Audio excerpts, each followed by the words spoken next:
नमस्कार. ठाण्याच्या राजकीय, सामाजिक आणि सांस्कृतिक घडामोडींचं वर्तमान चित्र दाखवणाऱ्या ठाणे वर्तमानमध्ये मी नितीन बोरसे आपलं पुन्हा एकदा हार्दिक स्वागत करतो. सादर करीत आहोत आजच्या ठळक बातम्या. शेठ टीजे एज्युकेशन सोसायटीच्या NKTT महाविद्यालय यांनी कलामंडळ यांच्या समवेत NKT कला महोत्सव सोनरस ही आंतर महाविद्यालयीन स्पर्धा महाविद्यालयाचे प्राचार्य डॉक्टर दिलीप पाटील, कार्यक्रमांच्या समन्वयक डॉक्टर योगेश्वरी पाटील आणि डॉक्टर पल्लवी शहा यांच्या मार्गदर्शनाखाली 17 आणि 18 जानेवारी रोजी आयोजित केली. आज NKT कला महोत्सव सोनरस ही आंतर महाविद्यालयीन स्पर्धेचा उद्घाटन समारंभ प्रमुख पाहुणे विजय वासुदेव अमीन यांच्या हस्ते करण्यात आला. महाविद्यालयाचे प्राचार्य डॉक्टर दिलीप पाटील, त्याचप्रमाणे समन्वयक योगेश्वरी पाटील, पल्लवी शहा यांच्या उपस्थितीत हा कार्यक्रम संपन्न झाला. या स्पर्धेत विविध management, IT art, fine art, performing art यासारख्या अनेक विभागाच्या 44 स्पर्धा आयोजित करण्यात आल्या आहेत. सदर स्पर्धेत 450 विद्यार्थ्यांनी सहभाग घेतला आहे. NKT महाविद्यालयाचा हा जो कला महोत्सव आहे सोनरस, हा महोत्सव विद्यार्थ्यांच्या कलागुणांना वाव देणारा, त्याच्यामध्ये नेतृत्व कला असेल किंवा इतर कुठल्याही प्रकारच्या त्यांच्या कला ज्या असतात त्यांना डायरेक्शन देणारा असा हा फेस्टिवल आहे. आणि हा फेस्टिवल विद्यार्थ्यांसाठी आयोजित केलेला आहे. याच्यातून विद्यार्थी घडणार, विद्यार्थी वर्गात शिकतात पण वर्गाबाहेर ते घडत असतात. हा फेस्टिवल अतिशय मोठा हो, महान हो, अशीच फक्त मी यावेळेस सगळ्यांना शुभेच्छा देतो.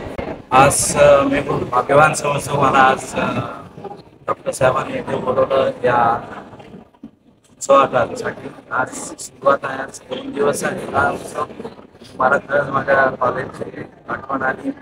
आणि ह्या उत्सवाची खास गोष्ट अशी आहे की हे सगळं स्टुडंट्सनी अरेंज केलेलं आहे. म्हणजे मी काल वाचलं की कोण काय आहे आणि कोण काय करणार आणि काय, तर त्यांनी सांगितलं की 1 दिवस कसं आपण टीचर्स डे शाळेत करायचं तसं पण वेगळं इथे आज आम्हाला इथे बसवलंय.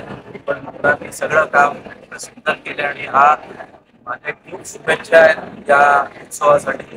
हा कला महोत्सव असाच पुढे जाऊन. रस्ता सुरक्षा अभियानाअंतर्गत जनजागृती सुरक्षा समितीच्या माध्यमातून आज शाळा, महाविद्यालयीन तसंच NSSच्या विद्यार्थ्यांच्या पथनाट्यात मोठ्या प्रमाणावरील सहभाग बघून आनंद झाला आहे. कारण आजचे आणि उद्याचे रस्त्यावरील वाहतूक चालक ही मुलं असून आपल्या आईवडिलांकडून वाहतूक नियमांचं पालन करून घेण्याचं ठरवलं तरी देखील मोठ्या प्रमाणावर वाहतूक नियमांना शिस्त लागेल असा विश्वास ठाणे शहर पोलीस आयुक्त आशुतोष डुमरे यांनी व्यक्त केला. तर दुचाकी स्वारांचे सर्वात जास्त अपघात हे मोठे ट्रक, बस, कंटेनर यांच्या डाव्या बाजूने वाहन चालवताना येतो. याचा अर्थ तुम्ही ट्रक चालकाच्या डाव्या बाजूला असलेल्या आरशातून दिसत नाही. त्यामुळे एका अर्थाने दुचाकीस्वार ब्लाइंड स्पॉट्स अपघातांना आमंत्रण देतात. ही अत्यंत चिंताजनक बाब असल्याचं यावेळेस आयुक्तांनी सांगितलं. ठाण्यातील टिपटॉप सभागृहामध्ये रस्ता सुरक्षा अभियानाअंतर्गत आज एका कार्यक्रमाचं आयोजन करण्यात आलं होतं. दरम्यान अतिरिक्त पोलीस आयुक्त ज्ञानेश्वर चव्हाण यांनी आपण हेल्मेट न घालता बाईक चालवणं, सीट बेल्ट न लावता गाडी चालवणे, सिग्नल लेन तोडून वाहन पळवणं यामुळे एकंदर अपघातांपैकी 75% अपघात होतात असं निदर्शनास आणून दिलं. रस्ता सुरक्षा किंवा ट्रॅफिक डिपार्टमेंट 3 गोष्टीशी जास्त रिलेटेड असतं आणि त्याच्यावरच चालतं. पहिले जसं चार्ज घेतला त्यावेळेस रेग्युलेशनचा विषय होता, तर ट्रॅफिक रेग्युलेटवर आम्ही हे केलं. त्याच्यानंतर त्याच्यानंतरचा एक एज्युकेशनचा आहे. आता एज्युकेशनचाही आपण चालू केला आहे आणि एन्फोर्समेंटचा ही आपला कंटिन्यू चालू असतो. ठाणे शहरातील भवानी ज्वेलर्सची प्रति ग्रॅम केवळ 250 रुपयांची घडणावळ सोने, चांदी, हिरे आणि प्लॅटिनमच्या आधुनिक आणि पारंपरिक दागिन्यांचं विश्वासार्ह दालन Bhavani jewellers, ice factory, Talao Pali, station road Thane आणि कल्याण लाल चौक येथेही Bhavani jewellers. CP Goenka International School, nurturing talent at young age for scholastics, sports and performing arts in global perspective. proud to have world toppers and country toppers in 10th standard Cambridge examinations. Ranked the best emerging school by the Times of India for personality over percentage, CP Goenka is the intelligent choice. सर्व नागरिकांना आवाहन करण्यात येत आहे की सध्या डासांमार्फत पसरणाऱ्या dengue या आजाराचा प्रसार रोखण्यासाठी प्रत्येकाने पुढील प्रमाणे कार्यवाही करावी. डेंग्यू आजार एडिस इजिप्ती हा डास चावल्याने होतो. या डासांची पैदास साचलेल्या किंवा साचवलेल्या स्वच्छ पाण्यामध्ये होते. 8 दिवसांपेक्षा जास्त दिवस पाणी उघडे व साचून राहिल्यास त्यात डास अंडी घालतात. अंड्यांच्या अळ्या तयार होऊन पुढे डास तयार होतात. यासाठी आपल्या घरातील पाणी साठे उदाहरणार्थ बॅरल्स, पिंपे, टाक्या, हौद, रांजणे इत्यादी दर आठवड्याला रिकामे करून घासून पुसून कोरडे करून पुन्हा भरावे. 1 दिवस कोरडा दिवस म्हणून पाळावा. पाणी साठ्यांना घट्ट झाकणे बसवावीत किंवा जुनी साडी, चादर, धोतर यांनी बांधून झाकून ठेवावीत, म्हणजे डास त्यात जाऊन अंडी घालणार नाहीत. घराच्या गच्चीवर, आजूबाजूला, अंगणात कोठेही पाणी साचू देऊ नये. भंगार सामान उघड्यावर टाकू नये.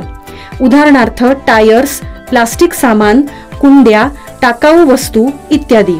अशा सामानात पावसाचे पाणी साठून त्यात डेंग्यूच्या डासांची पैदास होते. घरातील कूलर्स, फ्रीजच्या पाठीमागील ट्रे हे देखील वेळोवेळी कोरडे करावेत. लक्षात ठेवा, नुसत्या फवारणीने डास घनता कमी होत नाही, तर त्यासाठी डास पैदास ठिकाणे नष्ट करणे ही आपल्या सर्वांची जबाबदारी आहे. कोणताही ताप अंगावर न काढता जवळच्या शासकीय रुग्णालयात मोफत औषधोपचार घ्या. अशा प्रकारे नागरिकांनी सहकार्य केल्यास डेंग्यूचा प्रसार रोखणे सहज शक्य आहे.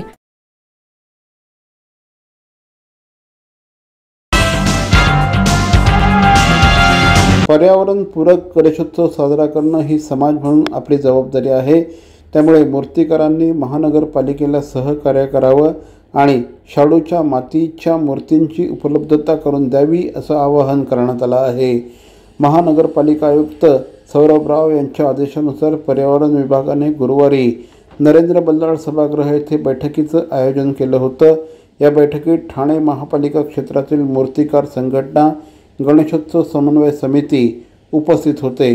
स्वयंसेवी संस्थांशी यावेळेस महापालिकेचे अतिरिक्त आयुक्त संदीप माळवी, अतिरिक्त आयुक्त प्रशांत रोडे यांनी संवाद साधला. शाडूची माती विक्रीसाठी प्रभागनिहाय जागा महापालिकेच्या वतीने उपलब्ध करून दिली जाणार आहे. POP ऐवजी शाडूच्या मूर्ती करण्यातही ठाण्यातील मूर्तिकारांनी पुढाकार घ्यावा. त्यासाठी आवश्यक ते सर्व सहकार्य महापालिका करेल असं श्री माळवी यांनी सांगितलं. हा वैयक्तिक विषय नसून जनहिताचा असल्याचं देखील यावेळी सांगण्यात आलं. जनहित याचिकाकर्ते रोहित जोशी, मूर्तिकार संघटनेच्या तर्फे विजय बोळिंजकर यांनी आपापली मतं मांडली. कार्यक्रमाला समन्वय समितीचे अध्यक्ष समीर सावंत तसंच शुभम चिखले, मंगेश पंडित, साक्षी गांधी, नागोठणेकर यांनी मूर्तिकारांसमोर असलेले प्रश्न उपस्थितांसमोर मांडले. CGHS बेनिफिशरीज असोसिएशन ठाणे या केंद्र शासनाच्या निवृत्त कर्मचाऱ्याच्या संघटनेने ठाण्यात CGHSचे वेलनेस सेंटर सुरू व्हावं यासाठी खासदार नरेश म्हस्के यांच्याकडे मागणी केली होती. खासदार नरेश म्हस्के यांनी केंद्रीय पातळीवर याचा पाठपुरावा केल्याने अवघ्या काही महिन्यातच चरे येथील MTNL जागा आरोग्य केंद्रासाठी मंजूर झाली आहे. या निर्णयामुळे ठाणे जिल्हा आणि परिसरातील 1 लाखाच्या वर विद्यमान केंद्रीय कर्मचारी आणि निवृत्त कर्मचाऱ्यांना मोफत आरोग्य सेवेचा लाभ मिळणार आहे. CGHS बेनिफिशरीज असोसिएशन ठाणे हे गेले अनेक वर्ष CGHSचे वेलनेस सेंटर ठाण्यात सुरू व्हावं यासाठी प्रयत्नशील होतं. हा प्रस्ताव केंद्र सरकारने नामंजूरही केला होता. असोसिएशनने शिष्टमंडळासह खासदार नरेश म्हस्के यांच्याशी संपर्क साधून चर्चा करत लवकरात लवकर हा प्रश्न मार्गी लावावा अशी विनंती केली होती. त्यानंतर केंद्रीय पातळीवर खासदार नरेश म्हस्के यांनी पाठपुरावा केला. MTNLचे अधिकारी, CGHSचे अधिकारी, असोसिएशनचे पदाधिकारी यांनी 3 महिन्यांपूर्वी चऱ्यातील जागेची पाहणी केली. त्यानंतर CGHSने याबाबतचा प्रस्ताव MTNL कडे पाठवला. MTNLने हा प्रस्ताव 2 महिन्यापूर्वी केंद्रीय आरोग्य खात्याकडे पाठवला. खासदार नरेश म्हस्के यांनी दिल्लीत हालचाली करून केंद्रीय आरोग्य राज्यमंत्री प्रतापराव जाधव यांच्याकडे पाठपुरावा करून ठाण्यातील चरई येथील MTNLचा प्रस्ताव मंजूर करून घेतला. MTNL येथील जागा ही प्रशस्त 3000 चौरस फुटात आहे. या जागेपोटी MTNLला केंद्र शासनाकडून खासदार नरेश म्हस्के यांनी वार्षिक भाडं देखील मंजूर करून घेतलं आहे. माझं नाव अरुण राऊत आहे. आमच्या ठाण्यामध्ये CGHS बेनिफिशियरी असोसिएशन आहे, जी CGHSच्या कर्मचाऱ्यांसाठी, रिटायर्ड कर्मचाऱ्यांसाठी वेलनेस सेंटर निघावं, आत्ता ठाण्यामध्ये निघावं म्हणून आम्ही मागचे 3-4 वर्ष प्रयत्न करत होतो, पण आमच्या प्रयत्नांना यश येत नव्हतं. आता MTNL चरईमध्ये जी जागा आहे ती जागा आम्ही यांना CGHS वाल्यांना दाखवली होती, पण त्यांनी 3.5 लाख रुपये भाडं असल्यामुळे त्या भाड्याच्यामुळे ते होण्याची शक्यता कमी होती आणि त्यांनी फाईल दिल्लीला पाठवली होती सँक्शनसाठी. पण खासदार साहेबांनी त्याचा पाठपुरावा करून ती सँक्शन करून आणली आणि थोडे दिवसात ठाण्यातल्या सेंट्रल केंद्र कर्मचाऱ्यांना लवकरच ठाण्यामध्ये वेलनेस सेंटर उपलब्ध होईल आणि त्याचं श्रेय खासदार साहेबांकडे जातं. तर मंडळी, या होत्या आजच्या ठळक बातम्या. ठाणे वर्तमानमधून आम्ही ठाण्याच्या राजकीय, सामाजिक आणि सांस्कृतिक घडामोडींचं वर्तमान चित्र दाखवायचा प्रयत्न करतोय. अर्थातच आपल्या सहकार्याची गरज आहे, तेव्हा आपल्या समस्या आम्हाला जरूर कळवा. आमचा पत्ता ठाणे वर्तमान, शॉप नंबर 16, खाटन रोड, ठाणे पश्चिम. दूरध्वनी क्रमांक 9820939420. तर मग पुन्हा भेटू उद्या याच वेळी याच ठिकाणी ठाणे वर्तमानमध्ये. तोपर्यंत धन्यवाद. जय हिंद, जय महाराष्ट्र.